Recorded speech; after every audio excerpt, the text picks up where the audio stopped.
Hello সুপ্রিয় মৎস্যচাষী প্রিয় ভাই বন্ধুরা, আমার অনুষ্কা ফিশবিডি চ্যানেল থেকে বরাবরের মতো আপনাদেরকে আজকে একটি ভিন্ন টাইপের পাঙ্কাশ মাছের ভিডিও দেখাবো, যেটাকে বলা হয় গলদা ভিয়েতনামি পাঙ্কাশ।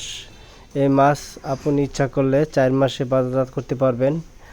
আর এই মাছগুলি অনেক মৎস্যচাষী ভাই বন্ধুরা আছেন যে অল্প সময়ে চাষ কালচার শেষ করতে চান, তাহলে আপনার উপায় একটাই, যে 5টা থেকে 6টা কেজি যে মাছটা, এই মাছটা আপনার কালচার করতে হবে, তাহলে আপনি 3 মাস পরে বাজারজাত করতে পারবেন। কারণ এই মাছটা গলদা ভিয়েতনামি পাঙ্কাশ, আপনি যা খাবার দিবেন তাই খাবে, এবং এই মাছটা ভিন্ন রূপের এবং খাবারের রুচিশতা মুখে বেশি। আপনি এভরিথিং যা খাবার দিবেন তাই খাবে এবং খাবারের কোনো দ্বিধা করবে না।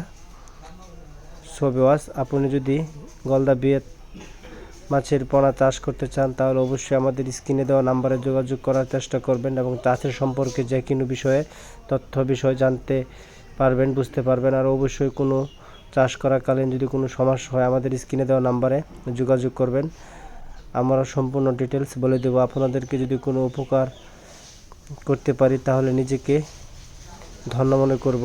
সো ভিউয়ার্স, আপনি যদি মাছ চাষ করেন বা ভবিষ্যতে পরিকল্পনা আছে মাছ চাষ করবেন, তাহলে অবশ্যই আমাদের চ্যানেলটিকে সাবস্ক্রাইব করে আমাদের সাথে থাকুন। আর একটি লাইক দিন, বেশি বেশি করে শেয়ার করে দিন, কারণ বাংলাদেশের প্রত্যেকটি ঘরে ঘরে প্রতিদিন মাছের প্রয়োজনীয়তা হয়। আমাদের জন্য দোয়া করবেন যে বাংলাদেশের প্রতিটি জেলায় যেন চাহিদা পূরণ করতে পারি।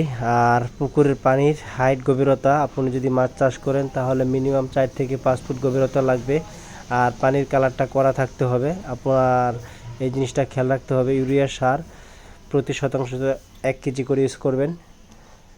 তাহলে ভিউয়ার্স, আজ এই পর্যন্তই জানিয়ে বিদায় নিচ্ছি। সে পর্যন্ত সবাইকে নিয়ে ভালো থাকবেন। আর অবশ্যই যে কোনো মাছ চাষ বিষয়ে আমাদের সাথে স্ক্রিনে দেওয়া নাম্বারে যোগাযোগ করে রাখার চেষ্টা করবেন। আশা করি মাছ চাষ করাকালীন কখনো কোনো সমস্যা হবে না।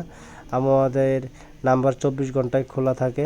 আর ভিউয়ার্স, তাহলে আজ এই পর্যন্ত নিয়ে বিদায় নিচ্ছি।